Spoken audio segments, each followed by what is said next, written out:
ওই দিনদয়ালকে দেখাতে পারছো না কেন? আরে গুড মর্নিং এভরিবডি।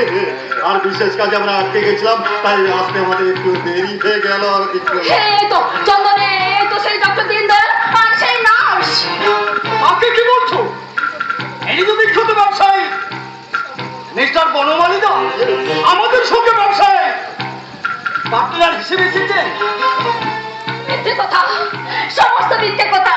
এরা সবাই মিলে আমাকে পাগল প্রমাণ করার চেষ্টা করছে। ভুল হয়েছে।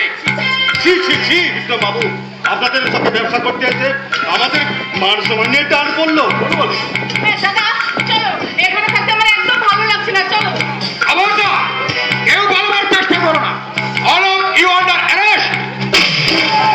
কি আপনি ওদের দিকে এইভাবে পিস্তল ধরে আছেন কেন ইন্সপেক্টর? কি অপরাধ করেছে ওরা? সুরেন, তুমি? ওই কালি শোষণ বলছেন। অসুরেরা বৌমা বলছে আমরা নাকি তোকে খুন করেছি। ছি মনে ছি, জোর করে বিয়ে করলো। তুমি তো স্মৃতিতে সিঁদুর পড়েছ, তবু তুমি শ্বশুর বাড়ি সর্বনাশ করে এইভাবে তার প্রতিশোধ নিতে চাও? বিশ্বাস করো চন্দন, বিশ্বাস করো, আমি সত্যি বলছি। এই ডক্টর দিনদয়াল আর এই নার্স আমাকে ড্রাগের ইঞ্জেকশন দিয়ে পাগল প্রমাণ করতে চাইছে। সুরেনও এদের সঙ্গে মিলে অভিনয় করছে। Shut up, you bitch! আমি তোমার কোনো কথা শুনতে চাই না। প্লিজ টাকা প্লিজ, তুমি কাকিমাকে কিছু বলো না। আমি জানি ড্রাগন নেশাটাই ওর মাথাটা খারাপ করে দিয়েছে।